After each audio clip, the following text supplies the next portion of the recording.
mami mo? Dapat malaman dali, Doc RJ. Narito na ang ating pakabangan ngayong Lunes sa Abot Kamay na Pangarap. Wala ngang kalamalam itong si Zoe habang kausap itong kanyang ina na si Moira, na naabutan pala siya dito ni Doc Lyndon Javier habang kausap itong si Moira. At dito nga, naharap-harapan na tinanong ni Doc Lyndon itong si Zoe kung si Moira daw kanyang kausap. At dito nga na sinabi ni Doc Lyndon na dapat daw ito malaman ni Doc RJ. Nang sa ganon, ay malalaman ng lahat ang mga kalukuhan at pagsisinungaling dito ni Zoe sa kanila. At dito naman natudo pakiusap itong si Zoe na wag daw ito sabihin dito kay Doc RJ. Dahil ang gusto daw naman ni Zoe na gusto na daw niyang mahuli ang kanyang ina, nang sa ganon ay matigil na ang kasamaan dito ni Moira. Subalit wala sa isipan ni Zoe na isuplong itong kanyang ina.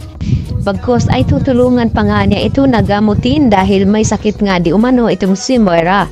At dito nga na pinapakitaan lamang ni Doc Lyndon Javier itong si Zoe na hindi niya talaga isusumbong. Subalit, tila na konsensya naman itong si Doc Lyndon at hindi niya matiis. Kaya nasabi niya dito kay Doc RJ na niluloko lang pala sila dito ni Zoe, nagpapanggap na wala siyang alam dito kung nasaan ito si Moira. Subalit magkausap nga silang dalawa. Samantala, pinuntahan naman ngayon ni Doc Carlos Benitez itong si Dax upang tanungin kung totoo ang kanyang mga sinabi dito kay Giselle na siya pala ang nangloob sa bahay nila. At dito nga, na napilita na saktan ni Carlos itong si Dax at hindi naman nagpatinag itong si Dax at tinakot pa itong si Carlos na may hawak siyang ebidensya laban dito kay Carlos na kasabutin siya dito kay Moira. At na-blackmail nga ito at mapilitan naman na tulungan ni Carlos itong si Dax na bigyan ng magaling na abogado upang makalabas nga. At mahihirapan sila Giselle na talagang ipakulong itong si Moira. At nakarating nga ito kay Giselle na may nakuha ngang ama galing na abogado itong si Dax upang ipaglaban nga ang kanyang kaso. At dahil dito sa ginawa ni Carlos, ay talagang mahihirapan na husto si Giselle. At ano nga ba koneksyon ni Carlos dito sa kaso ng mga tauhan dito ni Moira? At dahil sa takot nga ni Carlos na baka ilaglag siya dito ni Dax, ay napilitan na rin siyang sundin ang pang-blackmail ni Dax sa kanya. At nanggigigil naman itong si Carlos na tinawagan itong si Moira at pinagsisihan niya na kung bakit daw tinulungan niya pa itong si Moira.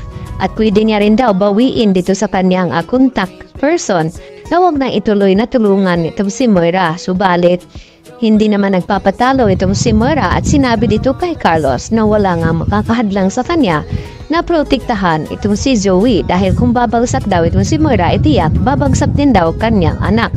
At wala nang nagawa pa itong si Carlos at nagsisi siya na kung bakit si Moira pa ang nagiging ina dito ni Zoe. At yun nga, kamalas-malasan ni Carlos Benitez. Samantala, nalaman na nga ngayon ni Lynette dahil sa tawag ni Chan Susan at ipinaalam kung sino nga. At nahuli na ang nangloob sa bahay nila Lynette at nagulat na ito sa balita na si Moira nga ang nag-utos nito. At hindi naman matanggap dito ni Zoe dahil nagawa pa niya ipagtanggol ang kanyang ina.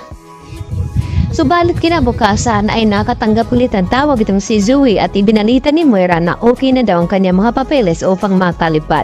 Kaya yan naman ang ating pagkaabangan kung mahuhuli na ba dito itong si Moira. Yan lang po at maraming salamat.